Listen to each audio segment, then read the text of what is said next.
Welcome back to my channel. कैसे हैं आप सब? होप आप सब अच्छे होंगे। जैसा कि आप सबको पता है, हमारी फाइनेंशियल अकाउंटिंग की सीरीज़ चल रही है, जिसमें आज हम अपना नेक्स्ट टॉपिक पढ़ने वाले हैं, जो कि है benefits, utility, advantages of accounting standard. इसके पहले इसका हम लोग नेचर पढ़े थे, ऑब्जेक्टिव पढ़े थे, इंपॉर्टेंस पढ़े थे, मीनिंग, डेफिनेशन पढ़े थे, अकाउंटिंग स्टैंडर्ड क्या होता है। आज हम लोग इसमें देखेंगे कि इसके क्या क्या एडवांटेजेस होते हैं। Accounting standards have evolved to curb the abuse of flexibility in adoption of accounting policies by business. It helps business concerned to justify the adoption of accounting practices. The benefits, utility, advantage standard may be listed as follow.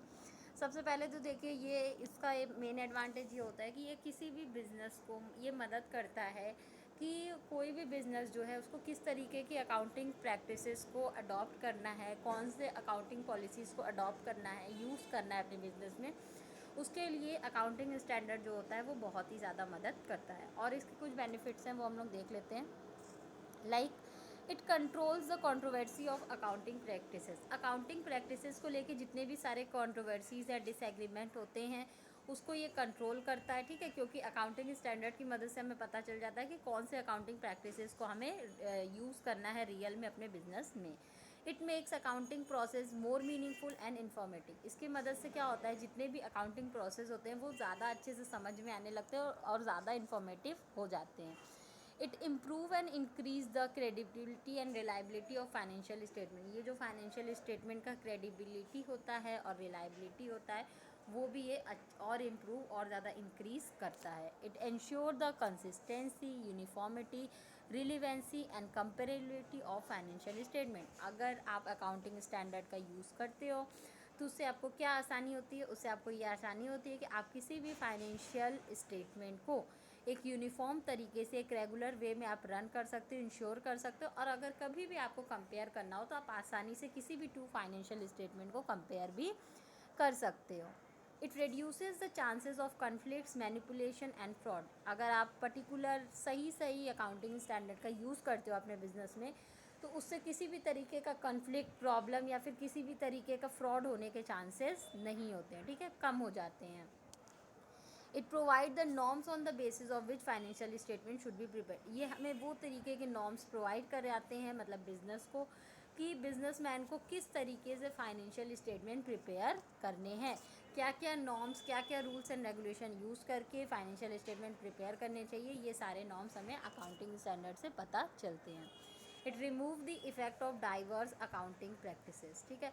अलग अलग accounting practices के जो भी effect होते हैं वो उनको remove करता है, ठीक है। अगर क्योंकि कोई बिजनेसमैन को नॉलेज नहीं है, तो वो जो अब अलग अलग अकाउंटिंग प्रैक्टिसेस, अकाउंटिंग पॉलिसीज़ को अडॉप्ट करेंगे, जिसके वजह से जो भी जो रिज़ल्ट होगा उस पर इफेक्ट पड़ेगा, वो सारी चीज़ें दूर हो जाती है अकाउंटिंग स्टैंडर्ड की मदद से।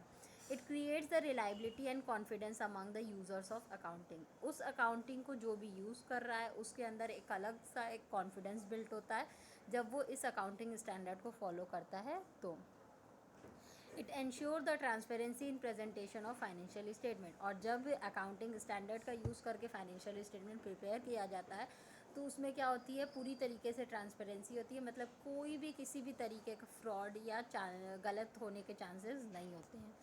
It helps accountants follow uniform practices and accounting policies and auditors in auditing account।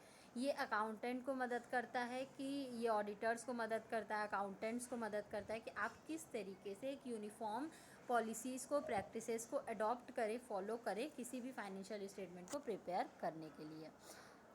Set up in India 21st April 1977 with a view to harmonize the diverse accounting policies and practices in India। ये India में setup किया गया था 21 अप्रैल 1977 को। क्यों ये इसलिए सेटअप किया गया था? क्योंकि इंडिया में हमारे इतने सारे अकाउंटिंग पॉलिसीज़ और प्रैक्टिसेस हैं जिनको अगर एक साथ यूज़ करें तो बहुत सारे उसके इफ़ेक्ट, अलग अलग इफ़ेक्ट पड़ने लगते हैं। उसी को रिमूव करने के लिए हम लोग को ये अकाउंटिंग स्टैंडर्ड लाया गया था 21 अप्रैल 1977 को। Setup by council of ICAI। और इसको सेटअप कौन किया था? ICAI के द्वारा इसको सेटअप किया गया था। One of the member of IASC, जो कि किसके मेंबर हैं? IASC के मेंबर हैं। होप आपको ये टॉपिक समझ में आया होगा। फिर भी किसी को कहीं कोई भी प्रॉब्लम हो तो आप मुझे कमेंट सेक्शन में कमेंट करके पूछ सकते हैं। Thank you so much. Please like, subscribe and share my channel. किसी को इस सब्जेक्ट या किसी भी सब्जेक्ट के नोट्स परचेज़ करने हो तो आप मेरा डिस्क्रिप्शन बॉक्स देख सकते हैं। Thank you.